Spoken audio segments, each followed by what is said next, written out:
mga ka-JDA channel, ito po muli Jason De Asis na inyong mga kasama kaugnay sa iba't ibang mga issue sa ating lipunan kung saan nga ay isibabahagi natin itong lumabas sa Philippine Daily Inquirer po.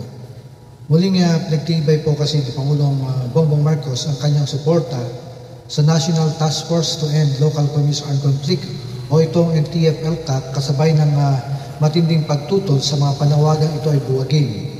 Binigyan din po niya na mahalagang papel ng task force sa pagkamit ng kapayapaan at unlaran sa mga pamayanang apektado ng insurhensiya.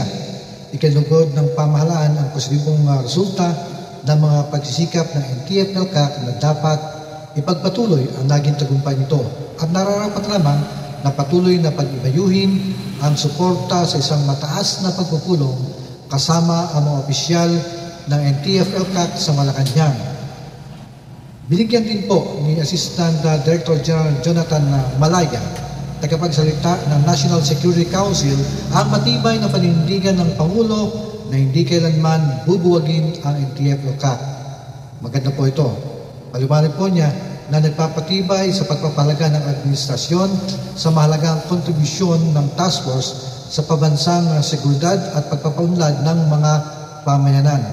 Ayon nga po kay Undersecretary Ernesto Torres Jr., Executive Director ng NTF-ELCAC, patuloy na nakatuon ang administrasyon sa pagpapatuloy ng Barangay Development Program, isang pangunahing inisyatiba na nagbibigay ng suporta sa dating mga lugar na apektado ng armadong tunggalian. Kabilang sa mga tulong na ito, ang pagpapabuti ng infrastruktura, kabuhayan, edukasyon at serbisyong pangkalusugan. Bagamat nabawasan ngayong taon ang pondong nakalaan sa bawat barangay mula 10 million patungong 2.5 million pesos, tiniyak ni Torres na itutulak ng NTF-ELCAC ang pagbabalik ng buong alokasyon sa 2026 national budget upang mapanatili ang bisa ng programa. Malaki po ang papel ng NTF-ELCAC sa pagpapahina ng impluwensya ng mga insurhensiya sa bansa na nagresulta sa muling pagsigla ng ekonomiya at pagpapalakas ng lokal na pamahalaan sa mga dating apektadong lugar. Sa pamamagitan po ng Whole of Nation approach, mga kaibigan, matagumpay na naitaas ng gobyerno ang antas ng seguridad, naitaguyod ang pangmatagalang pag-unlad at nabigyan ng kapangyarihan ang mga pamayanan upang tuluyang makalaya mula sa siklo ng kaguluhan at kahirapan.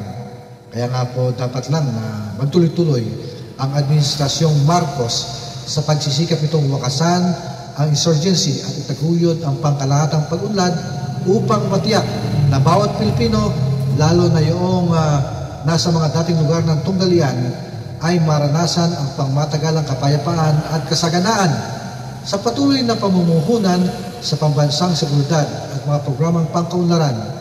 Pinangangalagaan ng gobyerno ang pangitain ng isang matatag, maunlad at nagkakaisang Pilipinas. Maraming salamat po, Pangulong Bongbong Marcos, sa inyong patuloy na suporta sa NTF-ELCAC. At yan po yung ating binabahagi ngayon dito sa atin sa JDA channel. Ito po muli, Jason De Asis. Magaling tumutok.